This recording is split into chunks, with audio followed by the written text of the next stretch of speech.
বেগম সাহেবা, ঔষধটুকু খেয়ে নিন। ওষুধ খেয়ে আর কি হবে? এখন আল্লাহর কাছে দোয়া কর আমাকে যেন তাড়াতাড়ি নিয়ে যায়। এসব কি বলছেন বেগম সাহেবা? বড় দুঃখে বলছি, আমার এত বড় বাড়ি, কোথাও কেউ নেই, দিন রাত শূন্য হয়ে পড়ে থাকে।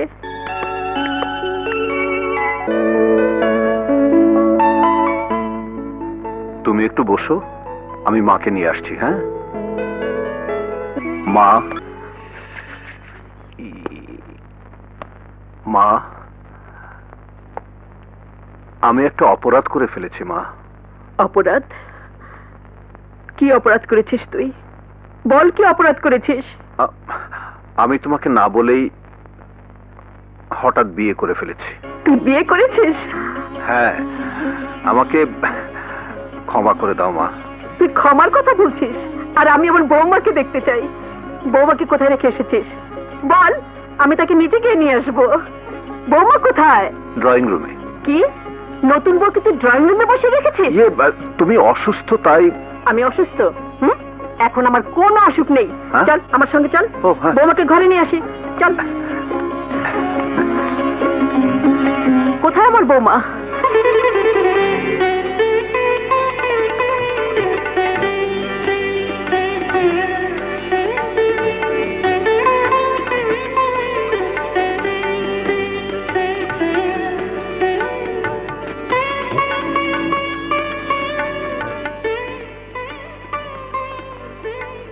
শাহানা, আমার মা।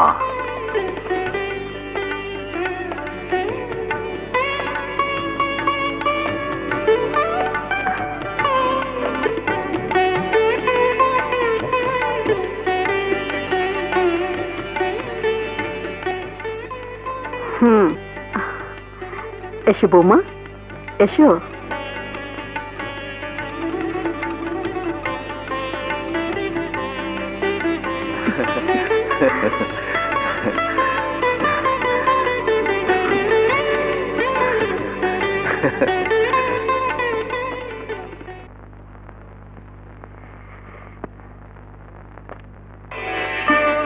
শোনো বৌমা, এই বাড়িতে আমি যখন বউ হয়ে এসেছিলাম তখন আমার শাশুড়ি এই গহনাগুলো আমাকে পরিয়ে দিয়েছিলেন,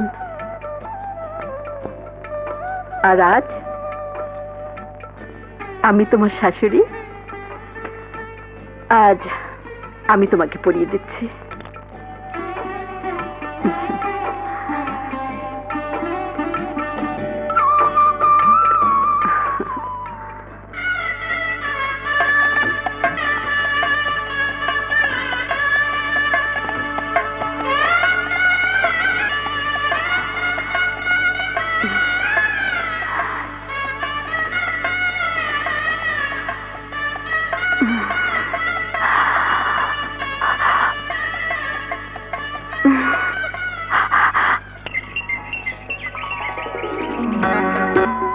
রকিব, হঠাৎ করে তুই বিয়ে করে ফেলেছিস। আমি কোনো অনুষ্ঠান করতে পারিনি, এভাবে এ বংশের কোনো বিয়ে হয়নি, তাই আমি আগামী শুক্রবার অনেক লোককে দাওয়াত করেছি। খুব ভালো করেছো মা, খুব ভালো করেছো। রকিব, হ্যাঁ বৌমাকে নিয়ে আয়, যা। আচ্ছা।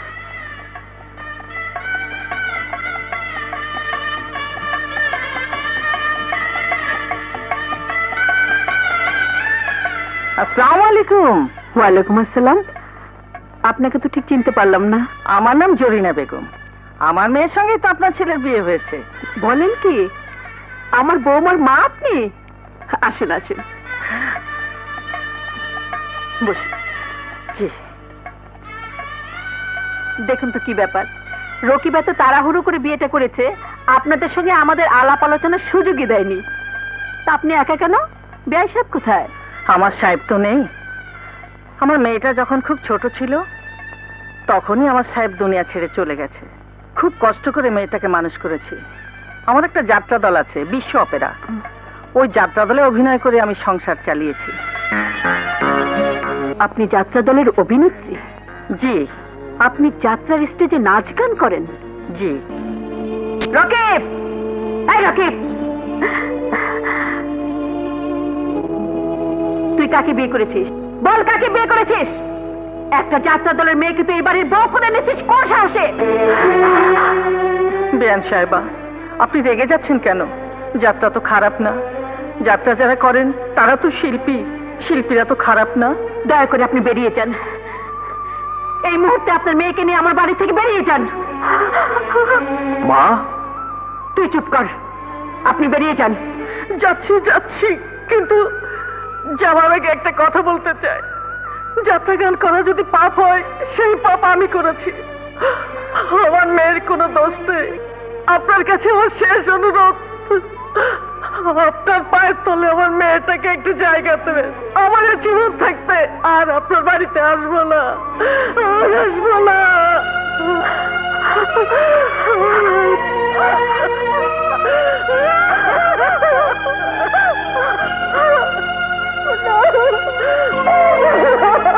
ছি ছি ছি ছি, এই বাড়ির একমাত্র ছেলে শেষ পর্যন্ত সে যাত্রা দলের মেয়ে বিয়ে করলো। কি জঘন্য ছেলে রে বাবা। এই চলো চলো, এখানে আর থাকার দরকার নেই, চলো। আর কোনো মেয়ে পেল না? চলো, সম্মান আছে, চলো। হ্যাঁ চলো।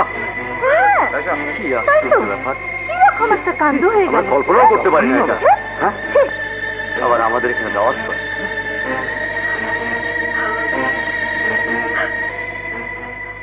রকিব, তুই দাঁড়িয়ে আছিস কেন?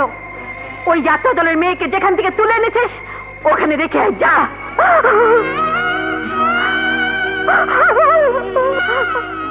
মা, ও তো এই বাড়ির বউ, ওকে আমি ধর্ম মতো বিয়ে করেছি। তাছাড়া এই বাড়ি ছেড়ে কোথায় যাবে? সামান্য একটা যাত্রা দলের মেয়ের জন্য তুই আমার মুখের উপর কথা বলতে পারলি? কেউ নেই, এই সংসারে আমার কেউ নেই। তোরা এই বাড়িতে থাক, আমি চলে যাচ্ছি। না না মা, তুমি যাবে কেন? ওকে নিয়ে আমি চলে যাচ্ছি। তুই কোথায় যাবি? যে বাড়িতে ওর স্থান নেই সেখানে আমি কি করে থাকবো মা? যাত্রা দলের একটা মেয়ে এসে মাকে পর করে দিল। আমার কোনো মূল্য নেই তোর কাছে? মা, তুই যদি আমাকে ছাড়া থাকতে পারিস, আমিও তোকে ছাড়া থাকতে পারবো। তুই জীবনে আর এই বাড়িতে পা রাখবি না। যা, এই মুহূর্তে বেরিয়ে যা।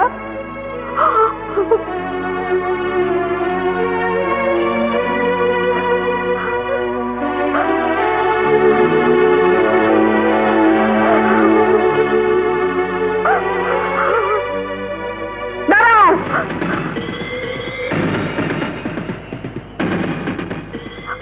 যে বউ এই বংশের স্বীকৃতি পায়নি তার কোনো অধিকার নেই পূর্বপুরুষের দেয়া এই বংশের অলংকার গায়ে রাখার। ওসব খুলে রেখে যাও।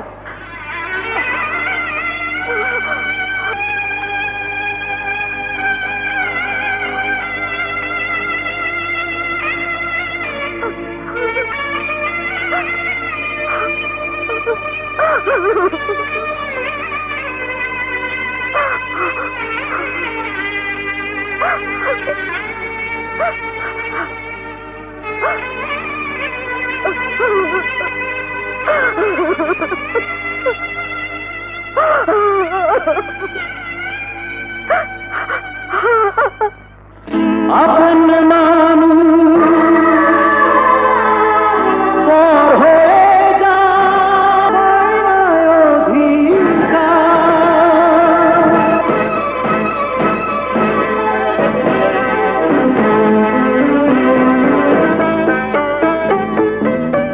আপন মানুষ পর হয়ে যায়, পায় না অধিকার।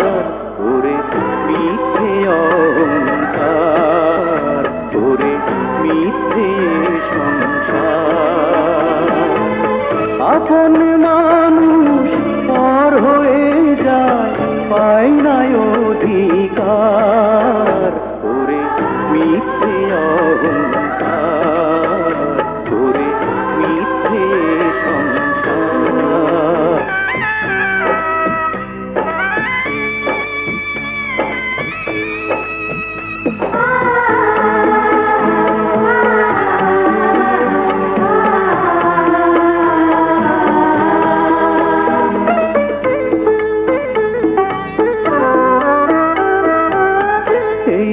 জগতে এই জীবনে কেউ কি কারো নয়।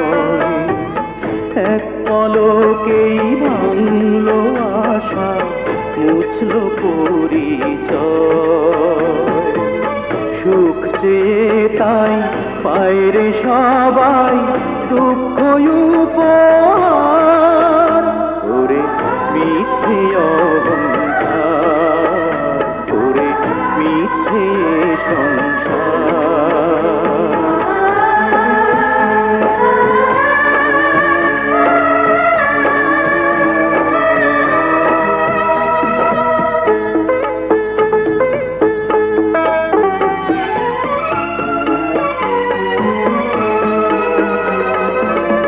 হায়রে মানুষ চিনলি না তুই মিথ্যে বালুচর। এই জনমে সান্ত্বনা কি নাই রে কিছু আর। ওরে মিথ্যে অহংকার, ওরে মিথ্যে সংসার।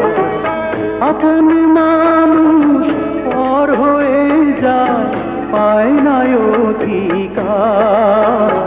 ওরে মিথ্যে অহংকার, ওরে মিথ্যে সংসার। আপন মানুষ পর হয়ে যায়, পায় না অধিকার। ওরে মিথ্যে অহংকার, ওরে মিথ্যে সংসার। শুনুন, আপনার স্ত্রীর অবস্থা বেশি ভালো নয়। এখন অপারেশন ছাড়া কোনো উপায় নেই। অপারেশন? কত টাকা লাগবে? সব মিলিয়ে প্রায় 30,000 টাকার মতো। 30,000 টাকা? অপারেশন না করলে পেশেন্টের ক্ষতি হয়ে যাবে। ওকে, আপনি অপারেশনের ব্যবস্থা করুন, আমি টাকা নিয়ে আসছি। ডাক্তার সাহেব, আমার ছেলেটাকে একটু দেখবেন। এসো বাবা। বাবা, আমি আসছি বাবা, আমি এক্ষুনি আসছি। যাত্রা পার্টির কথা বলছেন? হ্যাঁ। তারা তো অনেক আগেই শহর ছেড়ে চলে গেছে। কোথায় গেছে জানেন? না।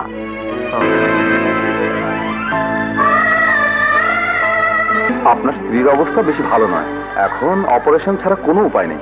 অপারেশন না করলে পেশেন্টের ক্ষতি হয়ে যাবে। সব মিলিয়ে প্রায় 30,000 টাকার মতো। 30,000 টাকার মতো। 30,000 টাকার মতো। 30,000 টাকার মতো। 30,000 টাকার মতো। 30,000 টাকার মতো।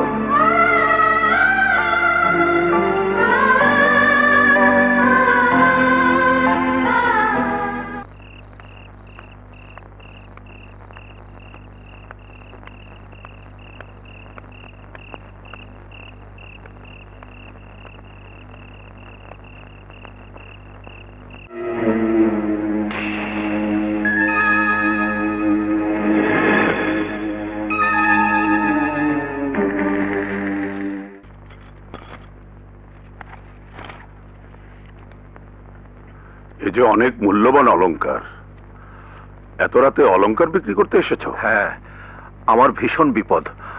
আপনার দোকানে গিয়েছিলাম, দেখি বন্ধ হয়ে গেছে, তাই বাড়ির ঠিকানা নিয়ে আপনার কাছে এসেছি। তুমি বসো, আমি টাকা নিয়ে আসছি। আচ্ছা।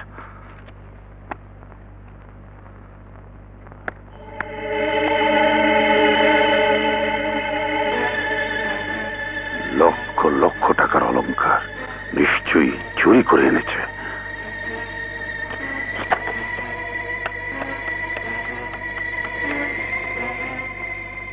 Hello, police station.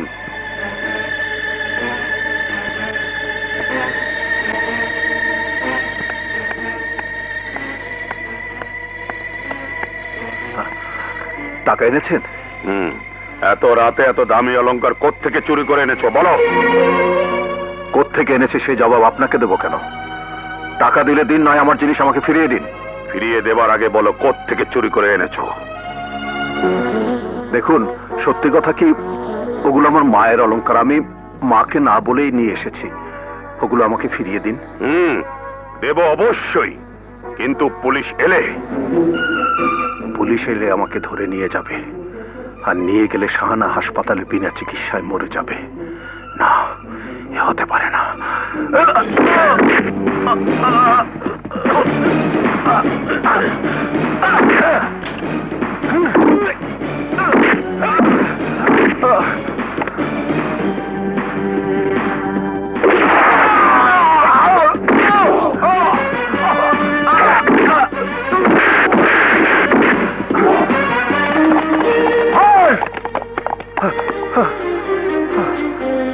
ইন্সপেক্টর সাহেব, এই শয়তানটা আমার চাকরকে গুলি করে মেরে ফেলেছে।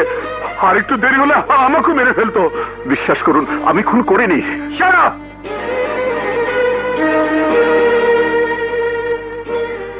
হাতে পিস্তল আর বলছো তুমি খুন করোনি? না, শুনুন আমার কথা শুনুন। আমি খুন করিনি, বিশ্বাস করুন আমার কথা, আমি খুন করিনি।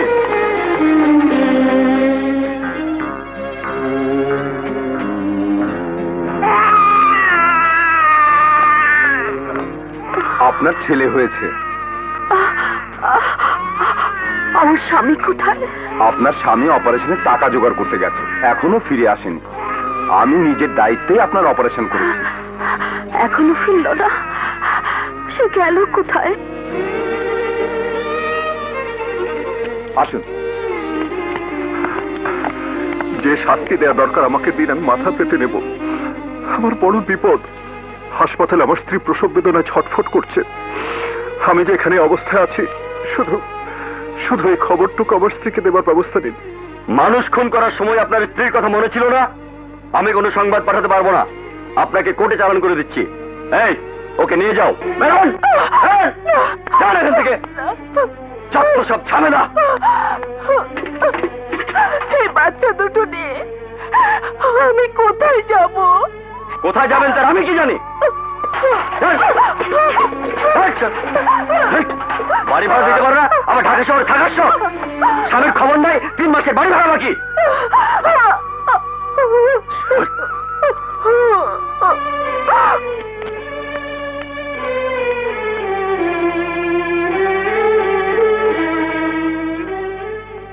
কি হাসপাতালে নেই, বাড়িতেও তালা ঝুলছে? হ্যাঁ,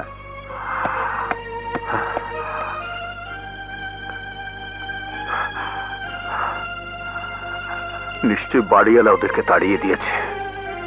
আমার দুধের শিশু নিয়ে শাহানা যে কোথায় কোথায় ঘুরে বেড়াচ্ছে, কিভাবে তারা দিন কাটাচ্ছে। ইয়া আল্লাহ, আমি তো কোনো পাপ করিনি। বিনা কারণে আমাকে খুনের আসামি করা হয়েছে। বিনা কারণে আমাকে খুনের আসামি করা হয়েছে।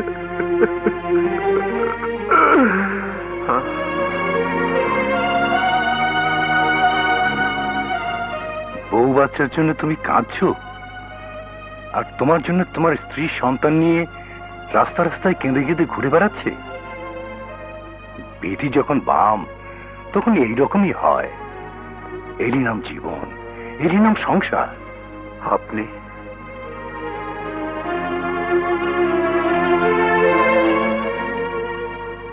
একদিন হয়তো তুমি এখান থেকে ছাড়া পাবে, তোমার বউ বাচ্চার সঙ্গে দেখাও হবে, কিন্তু আমার কি হবে? আমার তো এই নিঃশ্বাসে বিশ্বাস নেই। হয়তো এক্ষুনি আমি তোমার সামনে মারা যেতে পারি। কি হয়েছে আপনার? কি হয়েছে? আমার হয়েছে মরণ ব্যাধি, ক্যান্সার। এই জেল হাজতের কেউ জানে না। লক্ষ লক্ষ টাকা খরচ করেও আমি এই ব্যাধি সারাতে পারিনি। এখন আমার শেষ অবস্থা। তুমি যদি আমার একটু উপকার করতে পারো, তোমাকে আমি জেল হাজতের অন্ধকার থেকে মুক্ত করতে পারি, কোটি কোটি টাকার মালিক বানাতে পারি এই মুহূর্তে। পারবে আমার উপকারটুকু করতে? পারবে? বলুন। এই জগতে আমার শুধু একটি মেয়ে আছে, খুব ছোট। ওকে জন্ম দিয়েই ওর মা পৃথিবী ছেড়ে চলে গেছে। ওকে দেখার কেউ নেই। তুমি যদি আমার এই দুধের বাচ্চাটাকে বাবার আদর দিয়ে বড় করতে পারো, আমার কোটি কোটি টাকার সম্পত্তি সব তোমার হবে, কিন্তু শর্ত শুধু একটাই, আমার এই মেয়েকে কোনোদিন কষ্ট দিতে পারবে না। লেখাপড়া শিখিয়ে মানুষের মতো মানুষ বানাবে, নিজের সন্তানের মতো গড়ে তুলবে। কিন্তু আমি তো এখন জেল হাজতে। এই শহরের সব বিখ্যাত মানুষরা আমাকে চেনে, আমার হাত অনেক বড়। আমি ইমিডিয়েটলি তোমার জামিনের ব্যবস্থা করতে পারি। আমার জামিনের ব্যবস্থা করতে পারবেন? তাহলে আপনি এখানে কষ্ট করছেন কেন? আমার চারিদিকে শত্রু, আমার এই অগাধ সম্পত্তির লোভেই মানুষ আমাকে মেরে ফেলতে পারে। কয়েকবার চেষ্টাও করেছিল, আল্লাহর রহমতে বেঁচে গেছি। আমি শুধু তোমার মতো একজন মানুষ খুঁজছিলাম। আমি কি পারবো আপনার মেয়েকে মানুষ করতে? যে নিজের সন্তানের জন্য কাঁদে, সে নিশ্চয়ই আমার মেয়েকে পেলে একটু সান্ত্বনা পাবে, বুকে বুকে রেখে আদর করে বড় করবে। তোমার প্রতি এই বিশ্বাস আমার আছে। বলো বলো, তুমি রাজি? বলো। হ্যাঁ, আমি রাজি। আল্লাহ তোমার ভালো করবেন, আল্লাহ তোমার ভালো করবেন। আমি আমি ইমিডিয়েটলি তোমার জামিনের ব্যবস্থা করছি। হ্যাঁ,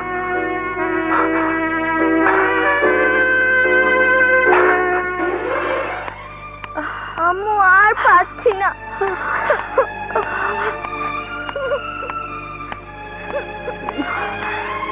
আল্লাহ,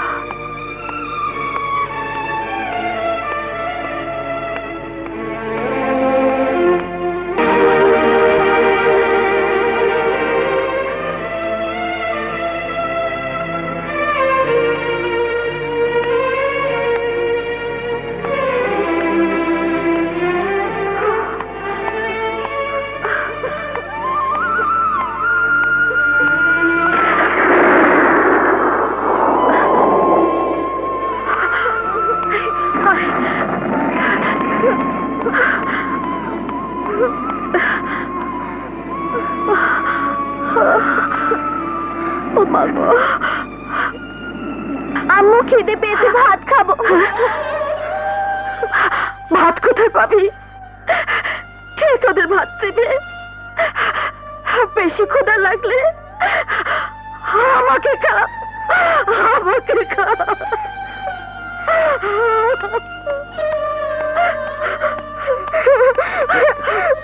কে বাবা?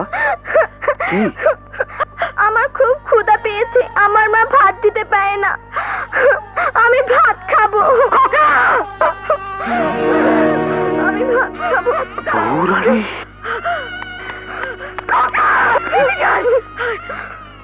বৌমা, তুমি? তোমার এই অবস্থা?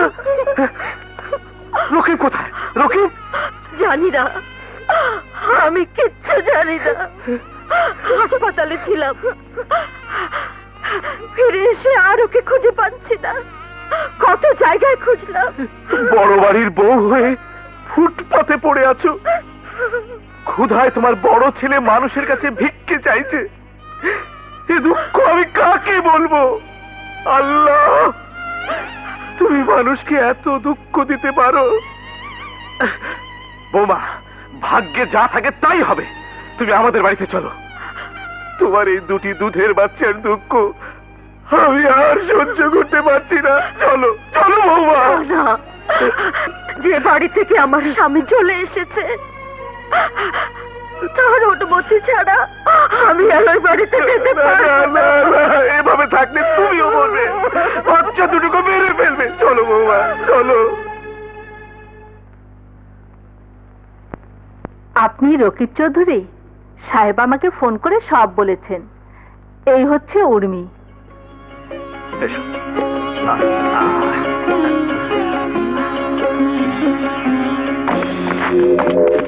ওই কে আপনি? আমি এই বাড়ির মালিক। এই বাড়ির মালিক তো হাজতে। এখন থেকে এই বাড়ির মালিক শওকত মির্জা। না, এ বাড়ির পাওয়ার অফ অ্যাটর্নি আমার কাছে। ওই তোর অ্যাটর্নির গুষ্টি গিলাই।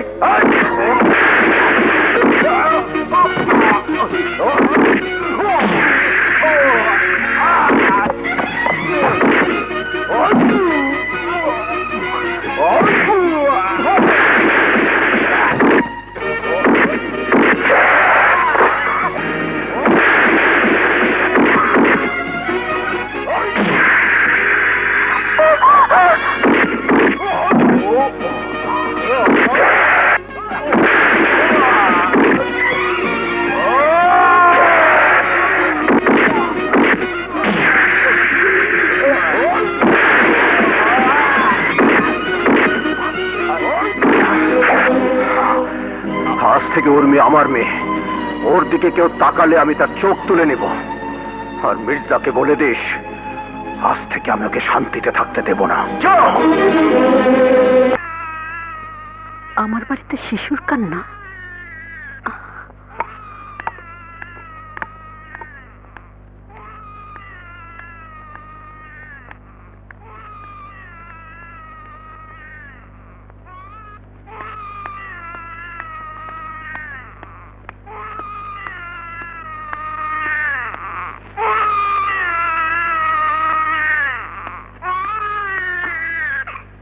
কাদের, এই কাদের, বেগম সাহেবা, এই বাড়িতে বাচ্চা কোথা গেল? কে রেখে গেল? কার বাচ্চা? আমার বাচ্চা। মানে? আমার এক বিধবা বোনের বাচ্চা। কদিন আগে আমার বোনটা মারা গেছে। এই দুনিয়াতে এই বাচ্চাটার আর কেউ নেই বলে আমি ওকে নিয়ে এসেছি। আমাকেই লালন পালন করতে হবে। ও তুই তো ওকে মানুষ করতে পারবি না। ওকে মানুষ করবে কি করে? এই, আমার কোলে দে, দে।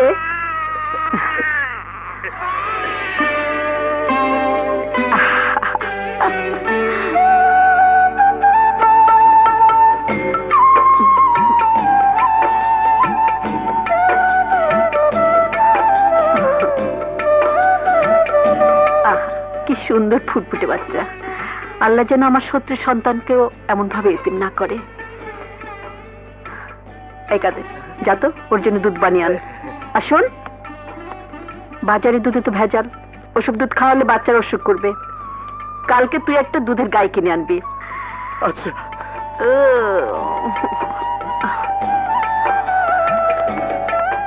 আল্লাহ, রক্ত রক্তের কথা বলে।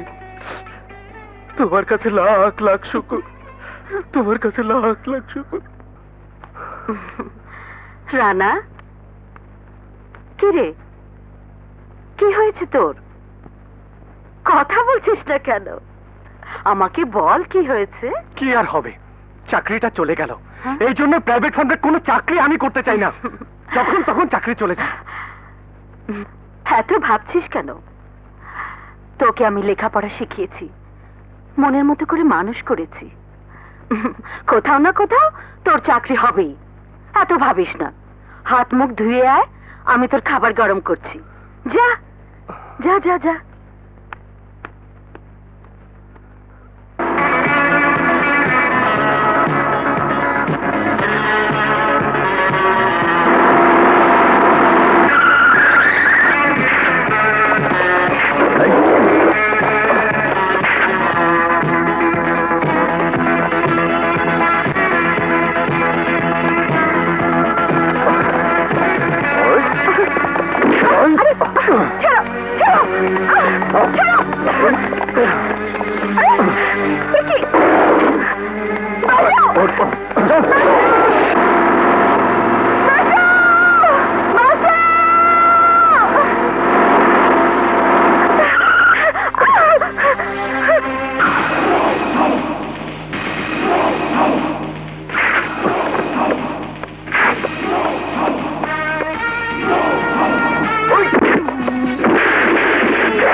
এই শহরটা কত বড়, কত বড় এই শহরটা। আমার মেয়ের যদি কিছু হয়, এই শহরে আগুন জ্বলবে। Sir, phone. হ্যাঁ, কি বললে? হাসপাতালে? সিটি হাসপাতালে? Cabin number 7। ওকে।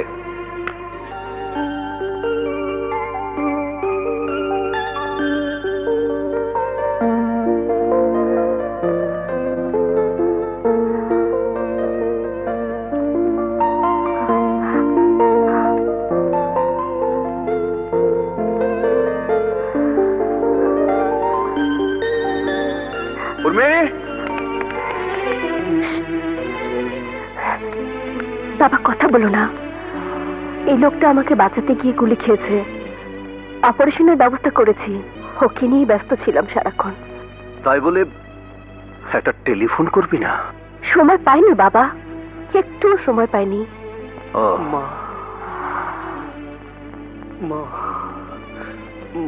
ছেলেটিকে জানি না।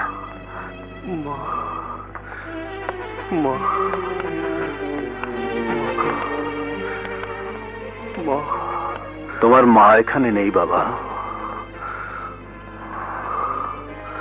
তুমি আমার মেয়ের প্রাণ রক্ষা করেছো। তোমার নাম কি? কোথায় থাকো? বাবা হ্যাঁ?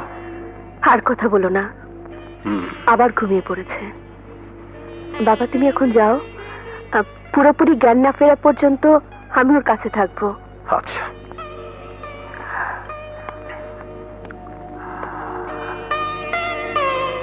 এই পেশেন্টের জ্ঞান ফিরে এলে এই কার্ডটা ওকে দেবেন। জি স্যার। ভালো হয়ে গেলে ও যেন আমার সঙ্গে দেখা করে। জি।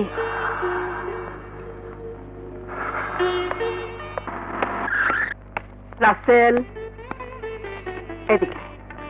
ও মাই সুইট দাদু। সারাদিন কোথায় ছিলি? চাকরি দাদু, চাকরি। চাকরি করি পুলিশের।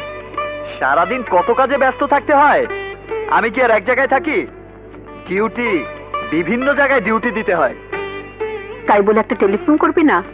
তুই জানিস না তোর টেলিফোন না পেলে আমি খুব টেনশনে থাকি। 100 বার নিষেধ করেছি পুলিশে চাকরি করবি না, লাইফ রিস্ক। আমার কথাতে শুনলি না।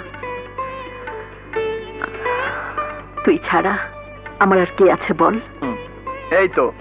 এই তো আবার সেসব কথা শুরু করলে। ও মাই সুইট ডার্লিং, আমি তোমারই আছি, তোমারই থাকবো, জীবনে মরণে আমি তোমার।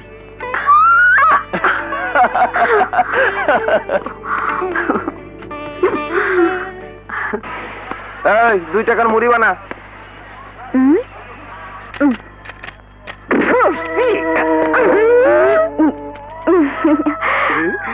আপনি কি মহিলা পকেট মার?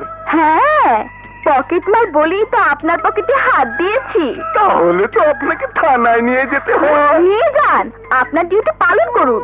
নিব না, আমারে কিছু দেন, আপনার সাইডা দেন। না, আমাকে থানায় নিয়ে যান। না, আমারে কিছু দেন, আপনি মেয়ে মানুষ তো, আপনার সাইডা দেন। দেব, আগে আমাকে থানায় নিয়ে যান, ছেড়ে দেবার পর আপনাকে অনেক টাকা দেব।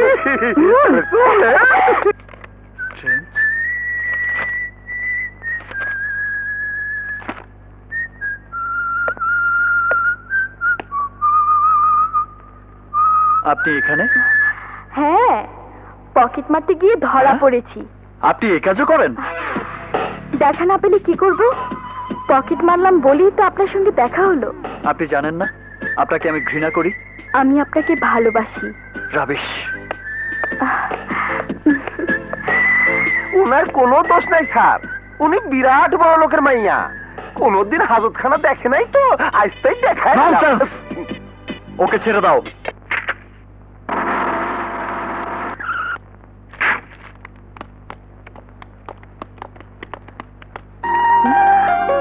কি আপনি চলে যাচ্ছেন? হ্যাঁ, ডাক্তার বলল কোনো ভয় নেই, এবার বাসায় গিয়ে রেস্ট নিতে পারেন। ও, আমি যে ফুল নিয়ে আসলাম আপনার জন্য। আপনি কি করে জানলেন আমি ফুল ভালোবাসি? যে মানুষকে ভালোবাসে সে ফুলও ভালোবাসবে। আমাকে জানে বাঁচিয়েছেন বলে নয়, আপনার প্রতি শ্রদ্ধাবোধ এবং কৃতজ্ঞতা বোধ থেকে ফুলগুলো আপনাকে আমি উপহার দিতে চাই। নেবেন? অবশ্যই নেব। চলুন। কোথায়? আমি যে বেঁচে আছি তাতে শুধু আপনার জন্যই। কেবলমাত্র হসপিটাল থেকে বেরোলেন, আমি আপনাকে লিফট দিতে পারবো না? চলুন চলুন।